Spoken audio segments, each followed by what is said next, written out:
দীর্ঘ ৯ বছর সম্পর্ক করার পরে যখন বিয়ের ঠিক ৬ দিন পর সে মারা যায়, সেদিন আমার পায়ের নিচের মাটিটাই যেন সরে গেল। বাবা মা সবার বিরুদ্ধে গিয়ে রেহান নামের ছেলেটাকে ভালোবেসেছিলাম। আমার বাবা একদিন আমায় প্রশ্ন করেছিল, তুই কাকে চাস, আমায় নাকি সেই 2 টাকার মিডল ক্লাস ছেলেটাকে? তখন নিজেকে কোনো প্রশ্ন না করেই সোজা বলে দিয়েছিলাম, বাবা, রেহানের সাথেই থাকতে চাই। মা আমায় সেদিন গরম মাছকাঠি দিয়ে পিঠে অনেক মারলো, চুল ধরে পিটালো, তবুও কিচ্ছু বললাম না, একমাত্র রেহানের জন্য। ও বলেছিল কিছু সময় দাও আমাকে, আমি সব গুছিয়ে নিব। অন্যদিকে ওর পরিবারও মানছিল না, আর আমার পরিবার তো রেহানকে মিডল ক্লাস ছাড়া কথাই বলে না। রাতে খেতে বসলে মা আমার মুখের দিকেই তাকাতো না, আর বাবা তো আমি আসলে ভাতে পানি ঢেলে চলেই যেত। খুব কষ্ট পাচ্ছিলাম মা বাবার এসব ব্যবহার দেখে। হঠাৎ রেহানকে একদিন বললাম, প্লিজ তুমি তোমার বাড়িতে কথা বলো, আমি এসব আর সহ্য করতে পারছি না। তখন তার একটাই কথা, আমার কোনো চাকরি নেই, কিচ্ছু নেই, বড় দুজন ভাই এখনো অবিবাহিত, আমি কি করে বাসায় এখন তোমার কথা বলি? এইদিকে বাবা আমার বিয়ের জন্য অনেক পাত্রপক্ষ বাসায় একের পর এক নিয়ে আসছে। তার 4 দিন পর বাবা মায়ের এসব কাণ্ড আর সহ্য করতে না পেরে ওকে কল দিয়ে বললাম, আমায় তুমি 2 দিনের মধ্যে নিয়ে যেতে না পারলে আমি অন্য কাউকে বিয়ে করে নেব। সে এটা শুনে কেঁদে দিয়ে বলল, হয়তো আজ ইনকামের জন্য কয়টা টাকা আর 2 মুঠো ভাতের জন্য 9 বছরের ভালোবাসা হারাতে যাচ্ছি আমি। তখন আমিও তার এই কান্নামাখা গলার কথা শুনে শান্ত হয়ে যাই। অপরদিকে তার মা নাকি তাকে বলে দিয়েছে, আমার 2 ছেলে এখনো অবিবাহিত, তুমি যদি এই মেয়েকে এখন ঘরে তুলে আনো তাহলে তোমার জায়গা তো রাস্তায় হবে, তার সাথে সেই মেয়েকেও আমি ঝাড়ু পিটা করব। দুই পরিবারের এত অশান্তির মাঝে দুইজন মিলেই ডিসিশন নিলাম যে বিয়ে করে নিলে আর আমাদের কেউ ফেলে দিতে পারবে না। হয়তো 2-4 কথা শুনবো, কিন্তু 9টা বছরের সম্পর্কের কথা চিন্তা করে আমরা সবকিছু সহ্য করে নিব। ঠিক হলো সোমবার বেলা 12টা 40-এ কাজী অফিসে থাকার জন্য। সোমবার সকাল 10টায় 2 সেট কাপড় নিয়ে বের হয়ে গেলাম বাসা থেকে। বান্ধবী সুমিকেও নিয়ে গেলাম কফিতলার সেই কাজী অফিসে। অবশেষে করেই নিলাম বিয়েটা। আমায় যখন বিকেল 5টায় তার বাসায় নিয়ে গেল, তখন রেহানের আম্মু প্লাস তার বড় ভাই আমায় নাকি ঘরেই ঢুকতে দিবে না। সত্যি সেই দিন বিকেল 5টা থেকে রাত 11টা পর্যন্ত আমি একাই বাহিরে দাঁড়িয়ে রইলাম। রেহানকে ঘরে নিয়ে তার মা দরজা বন্ধ করে বসে আছে। এই বিয়ে কোনোভাবেই মানবে না। যাই হোক, অনেক বোঝানোর পর আমায় রাত 11টার পর ঘরে তুললেন। কিন্তু ভাগ্যের এরকমই নির্মম পরিহাস, বিয়ে ঠিক 6 দিন পরে সে হার্ট স্ট্রোকের সাথে সাথে সে মারা যায়। এত যুদ্ধ করে দুই পরিবারের বিরুদ্ধে গিয়ে বিয়ের ঠিক 6 দিন পরে রেহান মারা গেল আমায় একা এই কষ্টের সাগরে ভাসিয়ে। বিয়ের 6ষ্ঠ দিনে আমার পরনে সাদা কাপড় দেখে নিজেকে খুবই অসহায় মনে হচ্ছিল। বাসা থেকে চলে আসছি রেহানের সাথে, বাবা মা সকলের কাছে খারাপ হয়েছি, এখন কি আর আমার বাবার ভিটায় ঠাঁই হবে? এই চিন্তা ভাবনা করতে করতে চলে গেল রেহানের 4 দিনের মিলাদ। এবার শাশুড়ি 5ম দিনের শুরুতে সকাল ভোরে আমায় ঘর থেকে টেনে হেঁচড়ে বাহির করে দিচ্ছে। আমি শক্ত করে আমার আর রেহানের খাটের স্টেনে শক্ত করে ধরে রাখলাম আর চিৎকার করে বললাম, মা, আমি যাব না। বাকি জীবনটুকু আমি রেহানের স্ত্রীর পরিচয় কাটিয়ে দিতে চাই। যাব না মা, আমি যাব না। কে শোনে কার কথা? আমি নাকি অপয়া মেয়ে, অলক্ষী? তখন বললাম, মা, আমার হাতটা ছাড়ুন, একটা কথা বলি, তারপর না হয় আমাকে আপনারা যা ইচ্ছা করবেন। তারপর উনি বললেন, বল ডাইনি, কি বলবি? আমি বললাম, মা, আমি আপনার বাড়ির সকল কাজ করব, ভাসুরদের কাপড় চোপড় থেকে যাবতীয় সকল কাজ করে দিব, শুধু আমায় একটু আশ্রয় দিবেন আর 2টা ভাত দিবেন মা, আমার কোথাও যাওয়ার জায়গা নাই। বাবা মা আমায় এখন চিনবেই না, আপনারা সবই জানেন। পায়ে ধরে হাজারো কান্নার করার পর আমার ভাসুর বলল, মা, রেখে দে, তোর আর কোনো কাজ করতে হবে না। যাই হোক, শেষ ঠাইটুকু হলো রেহানেদের একচালা ঘরে, মানে যেখানে লাকড়ি খড়ি রাখে সেই ঘরে। চোখের পানি আর ভাতে আমার জীবন কাটতে লাগলো, যেহেতু পাশাপাশি গ্রামই ছিল আমার আর রেহানের।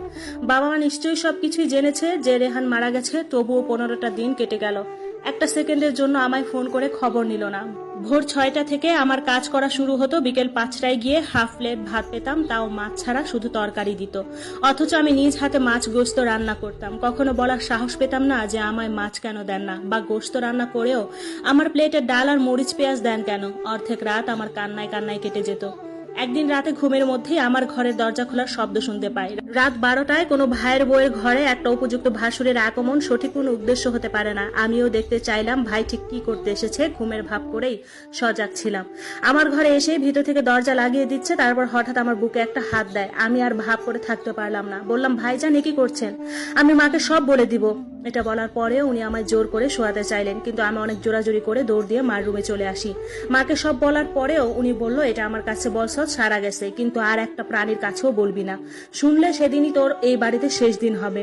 তাই ভয়ে আমিও চুপ রইলাম আর অনেক কান্না করছিলাম যে এত কষ্ট আল্লাহ আমায় দিয়েছে। শুধু এইটুকুই শেষ নয়, সেদিন ছিল 16ই মার্চ, বেলা 11টা 56 মিনিট। সারাদিন টানা বজ্রপাত, সাথে বৃষ্টি, তাই গ্যাসে রান্না করতে বলে। অভিজ্ঞতা ছিল না আমার এসবের। মেঝের কাঠি দিয়ে চুলা ধরাতে হতো। কেরোসিন দিয়ে কুপি ধরানোর সময় গ্যাসের মধ্যে তেল পড়ে, সেটা আর আমি দেখিনি। যেই মাত্র আগুন দিলাম সেই মাত্রই ফাত করে সিলিন্ডার ব্লাস্ট হয়ে আমার সারা শরীরে আগুন ধরে যায়। অবহেলার মেয়ে ছিলাম, তাই 4 ঘন্টা পর হাসপাতালে নিয়ে গিয়েছিল। নিতে নিতে শরীরের 52% পড়ে যায় আমার। সরকারি হাসপাতালে নেওয়া হয়েছিল। আমায় যত প্রকার কষ্ট আছে সব আমি ভোগ করেছি। বাসা থেকে নেওয়া হয়েছিল 4 ঘন্টা পর, আর সেখানে গিয়ে চিকিৎসা পেলাম 1.5 ঘন্টা পর। 26 দিন ভর্তি ছিলাম। সেখানে এক একটা মুহূর্ত যেন আমার নরকের মতো কাটছিল। পুড়েছিলাম 44%, কিন্তু নিতে নিতে আর চিকিৎসা পেতে পেতে 52% হয়ে গেছে। যাই হোক, অনেক কষ্টের পর চিকিৎসা পেলাম। ডাক্তার যখন ড্রেসিং করতে আসে তখন মনে হয় এই মরে যাচ্ছি। আমার চিৎকারে সারা হাসপাতালের মানুষ একসাথে হয়েছে, তবুও আমার শাশুড়ি আমার কাছে আসেনি। শুধুমাত্র আগুনে পুরা রোগী ছিলাম বলে। শাশুড়ির কথা বাদই দিলাম, নিজের মাই একটা মুহূর্তের জন্য দেখতে আসলো না, আর এটা তো নাকি পরের মাই। আমি শুধু একটা দোয়াই করছিলাম, আল্লাহ আমায় আর সুস্থ কইরেন না, এখনই মরণ দিয়ে দেন। কিন্তু আল্লাহ হয়তো আমার জীবনীতে আরো কষ্ট লিখে দিয়েছেন, তাই এত কষ্টের পরেও বাঁচিয়ে রেখেছেন। 26 দিন পরে বাড়িতে যাওয়ার পালা। ডক্টর বলেছেন 2 সপ্তাহ পর পর ড্রেসিং করে রাখার জন্য, আর সম্পূর্ণ জায়গা শুকানোর আগে কোনো প্রকার কাজ করতেই নিষেধ করেছে। কিন্তু যেই মাত্র বাড়িতে পা দিয়েছি সেই মাত্রই শাশুড়ি মা বলল গ্যাসটা পরিষ্কার করে ঘরটা লেপে দিতে। খুবই নিচু গলায় বললাম, মা কখনো আপনার মুখে কথা বলিনি, কিন্তু মা এখন ছোট মুখে একটা বড় কথা বলি। ডক্টর আপনার সামনেই বললো কোনো প্রকার কাজ করা যাবে না। তখন তিনি আমার মাকে নিয়ে গালি দিয়ে বলল, ডক্টর এরকম কয়, তরে যা বলছি কর, নাইলে একটা ভাতের দানাও মুখে জুটবে না। এই বলে দিলাম। কি আর করা, এই পুরা শরীর নিয়েই ঘরটা লেপে দিলাম। তখন মনে হচ্ছিল আমার জীবনটা বেরিয়ে যাচ্ছিল। তার ঠিক কিছুদিন পর আমার ড্রেসিং করার কথা। আমার শাশুড়িকে করে দিতে বলা হয়েছে, কিন্তু আমি তো ভালো করেই জানি উনি তো কখনোই দিবেন না। তাই নিজেই নিজেরটা করার জন্য ব্যান্ডেজ খুলতেছি। আমার শাশুড়ি একটা শিল গাছের ডাল হাতে এনে বলল, তুই এই ঘরে ড্রেসিং করলে আমরা এই ঘরে গন্ধে থাকতে পারবো না, হারামজাদি, অন্য কোথাও গিয়ে কর, না হয় এই ডালটা দিয়ে পিটিয়ে শরীরের চামড়াগুলি সব উঠিয়ে নিব। তখন ড্রেসিং এর বক্সটা আর আমায় টেনে নিয়ে দিয়ে আসলো বাড়ির পিছনের দিকে সেই কলা বাগানে। বলল এখানেই ড্রেসিং করে তারপর বাড়ির যাবি। কোনো উপায় না পেয়ে এই খোলা স্থানেই ড্রেসিং করলাম। বাসায় গিয়ে দেখলাম অনেকগুলি কাপড় চোপড় আর থালা বাসন রেডি করছে আমাকে দিয়ে ধোয়াবে বলে। অনেক চিন্তা করলাম যে মাকে যদি কোনোভাবে একটু ফোন দিয়ে বলতে পারি, মা মনে হয় আমার দিকে একটু হলেও চাইবে, কিন্তু মায়ের ফোন বন্ধ। তখন পাশের বাড়ির এক ভাগ্নিকে দিয়ে খবর পাঠালাম। ও এসে আমায় যা বললো আমি চিন্তাও করিনি এরকমটা কখনো হবে। ও বলে, মামানি আপনার মা তো গত 17 দিন যাবত মারা গেছে। কান্না দেখে কনস্টেবল কাছে এসে জিজ্ঞেস করে, এই মেয়ে তুমি কান্না কেন করতেছো? তার কাছে আমার জীবনী সবটা বললাম, যা যা আমার সাথে হয়েছে, এবং এটাও বললাম যে আপাতত আমি কোনো বাসায় কাজ পেলেও কাজ করে দুমুঠো খেতাম। আমার এই কাহিনী শুনে উনিও চোখের পানি ধরে রাখতে পারল না। তখন তিনি বললেন যে তোমার মতো একটা মেয়ে এত কষ্ট করতে পারে আমার আগে জানা ছিল না। আমি তোমায় আমার ঘরে যথাযথ সম্মান দিয়ে নিয়ে যেতে চাই। একটু অবাক হলাম যে একটা মানুষ চিনা নাই জানা নাই আমার জন্য এতটা করবে, জানি না তার উদ্দেশ্য কি, ভালো নাকি খারাপ। যেতে রাজি হলাম না। তাকে এটাও বললাম যে দেখুন, আমি রেহানকে এতটাই ভালোবেসেছি, এমনকি এখনো বাসি, যে আমি আর অন্য কোথাও বিয়ে করতে চাই না। জন্ম মৃত্যু বিয়ে এগুলো একবারই হয়, বারবার না। তখন সে আমায় এতবার করে বুঝালো যে ভালোবাসার কেউ মরে গেলে নিজেকে এভাবে শেষ করে দিতে হয় না, কারোর জন্য কারো জীবন আটকে থাকে না, ইত্যাদি ইত্যাদি। তখন বললাম, প্রথমে আপনার বাসায় আমায় নিয়ে চলেন, কয়টা খাবার দিবেন, তারপর বাকি কথা হবে। তারপর তার বাসায় গেলাম। গিয়ে দেখলাম তার মা। সে তার মাকে আমার সম্পর্কে সব বলে। সত্যি কথা বলতে আমার নিজের মায়ের কাছেও আমি এরকম ভালো মধুময় ব্যবহার কখনো পাইনি। নিজের মেয়ের মতোই নিজ হাতে আমায় গোসল করিয়ে খাইয়ে দিলেন। সেখানেও চোখের পানি চলে আসলো, কারণ আজ প্রায় 3 দিন পর কয়টা ভাত চোখে দেখলাম। এভাবেই কিছুদিন সেখানে থাকার পর সে আন্টি আর ফাহিম বলল, মা এভাবে একজন মেয়ে মানুষ ঘরে রাখলে পাশের বাসার মানুষ বাজে কথা বলে। তোমার কোনো আপত্তি না থাকলে আমি তোমায় আমার ঘরে বউয়ের সম্মান দিয়ে রাখতে চাই। অনেক চিন্তা করে দেখলাম যে আমার কোথাও যাওয়ার জায়গাটুকু পর্যন্ত নেই। 2টা ভাত চোখে দেখি না, আমার তো কোনো ভবিষ্যৎও নাই। যাক, এখানে থেকে যদি আমি একটু ভালো থাকি তাহলে হয়তো অতীতের এই যন্ত্রণা থেকে মুক্তি পাবো। তাই আমার সিদ্ধান্ত জানিয়ে দিলাম যে আমি রাজি। তারাও খুশিতে ছোটখাটো ভাবেই একটা আয়োজন করলো। হয়ে গেল এই 23 বছরের জীবনে দ্বিতীয় বিয়ে। আমি যতই সুখে বা আনন্দে থাকি না কেন, রেহানকে কখনো ভুলতে পারবো না, কারণ তার সাথে আমার সেই ছোট থেকেই 9টা বছরের সম্পর্ক। আজ অনেকদিন পর মনে হলো আল্লাহ হয়তো আমায় এতদিন কষ্ট দিয়েছিল এই সুখটুকুর জন্যই। ভালোভাবেই খেয়ে দিয়ে দিন কাটতে লাগলো আমার। তাদের ফ্যামিলিতে কোনো ছোট বাচ্চা নেই, আর তার কোনো ভাই বোনও নেই। তাই শুধু বাচ্চার জন্য মজার ছলে কৌশলে বলতেন আমার শাশুড়ি। তাই কোনো প্রকার ব্যবস্থা নেওয়া হয়নি। কিন্তু কথায় আছে, যার কপালে সুখ হয় না তার কোথাও হয় না। এত কষ্টের পরেও আল্লাহ আমার কষ্টের পরিমাণ একটুও কমায়নি। বিয়ের প্রায় 2 মাস 9 দিন পর আমার স্বামী প্রায় 45 থেকে 50 জনের সাথে অফিস ভিজিটিংয়ে যায়। সেখানে গ্যাস সিলিন্ডার ব্লাস্ট হয়ে কারো গায়ে আগুন ধরেনি। একমাত্র আমার স্বামী আগুনে পুড়েছিল, তাও শরীরে 86% পুড়ে গিয়েছিল। কোনো ডাক্তার বলেনি যে ও বাঁচবে। সকলেই বলেছিল যে শরীরে এত পার্সেন্ট পুড়ে গেছে যে আর কোনোভাবেই সম্ভব না, কেউ চিকিৎসা দিতে চাচ্ছে না। তখন অফিসের মহাজন এসে নিজ দায়িত্বে ভর্তি করালো। বাসায় খবর আসলো যে আপনার স্বামী সিলিন্ডার ব্লাস্ট হয়ে হাসপাতালে ভর্তি আছেন। আমি আর মা চিৎকার করতে করতে হাসপাতালে গিয়ে পৌঁছালাম। এদিকে আল্লাহ আমার পেটে একজন পাঠিয়ে দিয়েছেন। এই অবস্থায় আমি কিভাবেই বা বলবো, সবকিছু চিন্তা করে আর বলিনি সেদিন। চিকিৎসা চলাকালীন 5ম দিনে আমার স্বামী মুখ দিয়ে কথাই বলতে পারে না, তবুও মুখে কথা আটকে আটকে জোরে জোরে নিঃশ্বাস নিয়ে বলে, মা শারমিনকে হাসপাতালে নিয়ে আসেন। আমি কয়টা কথা বলে যাই ওরে। তখন ও আমার মাথায় হাত দিয়ে বলল, আমি এক এতিমের ছায়া হয়ে থাকতে চেয়েছিলাম, কিন্তু সেটা আর হলো না। কথাগুলো বুঝতে অনেক কষ্ট হয়েছিল আমার। আমিও তখন সেই মুহূর্তটাই বলে দিলাম যে তোমায় বাঁচতে হবেই, আমার জন্য না হলেও আমার সন্তানের জন্য। এতিম শব্দটা যে আমি কতটা ভারী সেটা একমাত্র আমিই বুঝেছি। তোমার সন্তান বেড়ে উঠছে আমার মধ্যে। সে একটা হাসি দিয়ে আমার পেটের মধ্যে ধরতে চাইলো, কিন্তু সেই হাত আর নিতে পারেনি। তখনই সে শেষ নিঃশ্বাসটুকু আমার সামনে ত্যাগ করলো, বড় বড় 2টা নিঃশ্বাস নিয়ে। হাসপাতালে এইটুকু কথা বলে আমার স্বামী আমার চোখের সামনে মারা গেল। সত্যি বলতে আমার জীবনে আমি কষ্ট পেতে পেতে আর চোখের পানি পড়তে পড়তে মনে হচ্ছে চোখের পানিও শুকিয়ে যাওয়ার অবস্থা হয়েছে।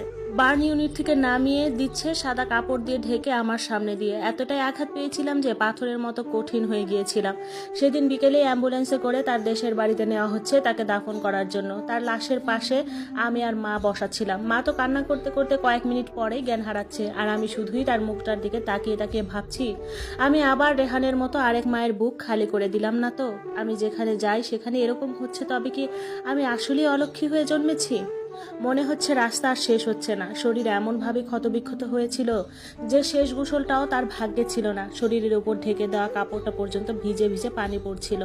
3 মাসের গর্ভে আবারও সেই সাদা কাপড় পরিধান করেছিলাম। যাই হোক, জীবনের দ্বিতীয় ছায়াটুকু হারিয়ে ফেললাম। তাকে দাফন কাফনের ব্যবস্থা পুরোপুরি শেষ। কষ্টে বুক ফেটে কান্না আসছিল, কিন্তু জীবনে পুড়তে পুড়তে আমি মেয়ে এক চরম পর্যায়ে পৌঁছে গিয়েছিলাম। তাই নীরব দৃষ্টিতে চেয়েই রইলাম, তবুও চোখের পানি পড়ছে না। আমার জন্য আল্লাহ হয়তো দুনিয়ার সব জায়গায় একটা কাঁটা রেখে দিয়েছেন। এখানে তার দেশের বাড়িতে এসেও কাকি শাশুড়ি শুনিয়ে দিল অনেক কথা। 2 মাসের মাথায় যে মেয়ে স্বামী খেয়ে ফেলে সে আর যাই হোক কখনো মাইয়ার তালিকায় পড়ে না। কতটুকু ভালো হইলে যে আগের সংসারে খাইতে পারে নাই, সেইটা কি আর আমরা জানি না? মা কান্নায় কান্নায় বলে দিয়েছিল যে আমার বাবা একটা বাচ্চার আশায় ছিল, কিন্তু সেই বাচ্চাটা আর আমার বাবা দেখা যাইতে পারলো না। কি পোড়া কপাল নিয়ে আইলি রে বাবা। সেখান থেকেই কাকি শাশুড়ি টক্কর দিল যে বাচ্চাকে এটা ফাহিমের নাকি এইটা আগে পরীক্ষা করেন। কথাটা শুনে ইচ্ছে করছিল আমি আমার বাচ্চাটার পৃথিবীতে আনবই না। যে না আসতেই এত কথা, আর সে আসলে জানি না কি হয়। আর তার থেকেও বড় কথা হলো আমার স্বামী একাই ছিল, তার কোনো ভাই বোন কেউ ছিল না। তিনি উপার্জন করতেন আর মাকে নিয়ে টাউনে থাকতেন। এখন আমি কিভাবে বাচ্চা এনে লালন পালন করব? খেতেই তো পারবো না আমি আর মা। আর ওরে এনে শুধু শুধু কষ্ট দেওয়ার কোনো মানেই হয় না। দুনিয়াতে একটা ইতিমের অনেক কষ্ট, সেটার বাস্তব প্রমাণ আমিই।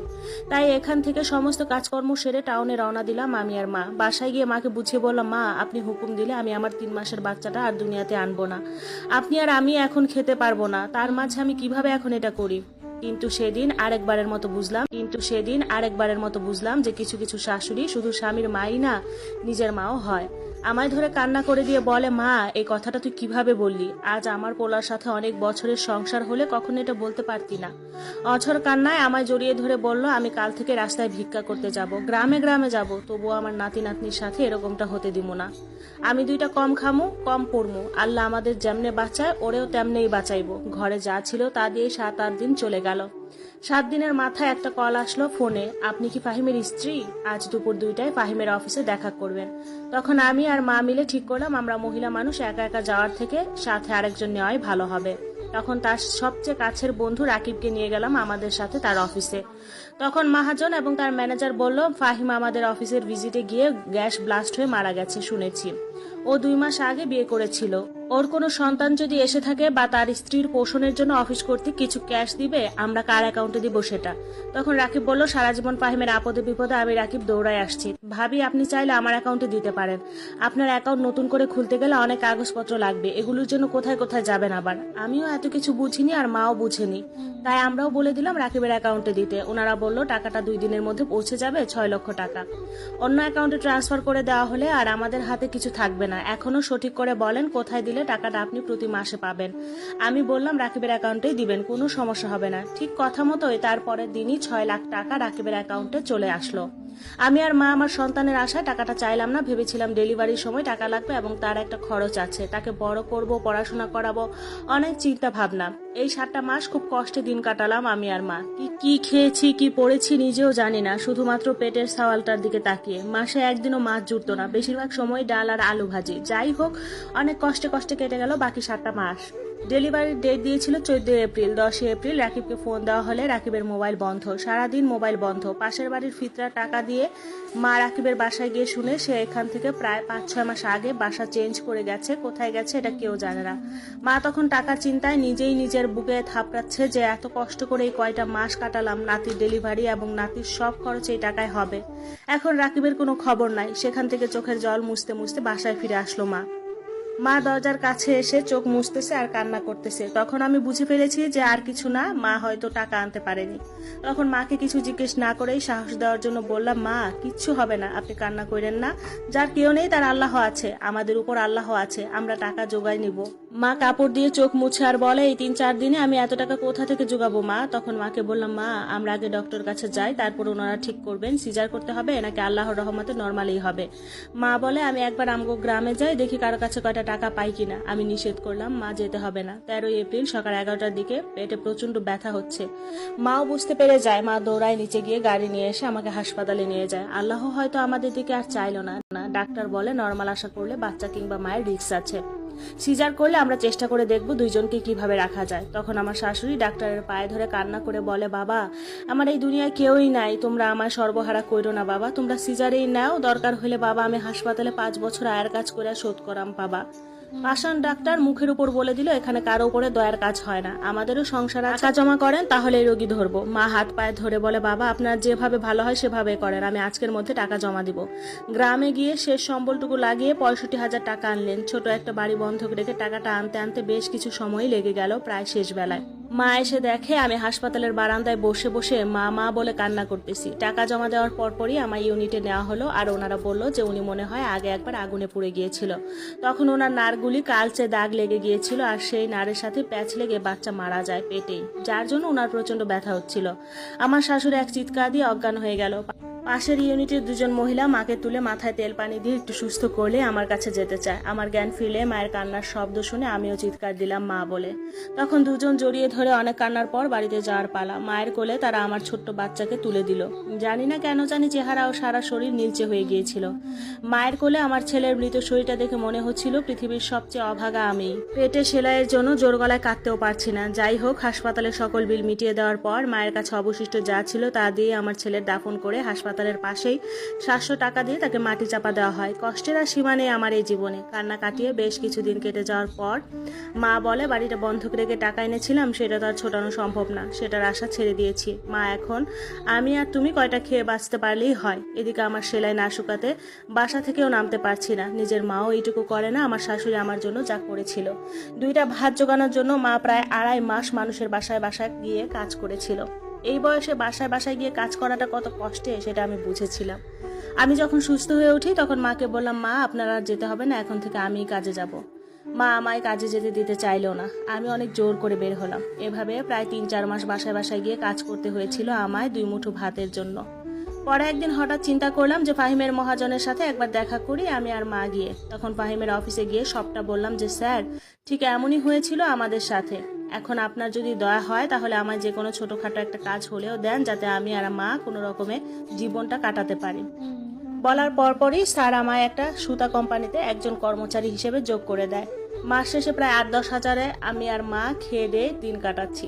তবে মা কিছুদিন পরপরই বলে, মা তোমার এইটুকু জীবন আমার সাথে থেকে নষ্ট না করে তোমার ভবিষ্যতে চিন্তা করো, বিয়ে করো, আবার সংসার করো। তখন আবারও মাকে জড়িয়ে কান্না করে বললাম, আল্লাহ আমার নিজের মাকে কেড়ে নিয়ে হয়তো আপনাকেই পাঠিয়েছেন মা। আপনি আমার জন্য কম কিছু করেননি মা। আমি জীবন থাকতে কখনো আপনাকে ছেড়ে অন্য কোথাও বিয়ের কথা চিন্তাও করব না। আমার জীবনে আর বিয়ে লাগবে না। আপনি আর আমি কাটিয়ে দিতে পারবো বাকিটা কাল। আল্লাহর রহমতে এখনো আছি আমি আর মা দুইজনে একসাথে। যদি কখনো আমার জীবনে আবার কিছু ঘটে নিশ্চয়ই আপনাদের সাথে শেয়ার করব।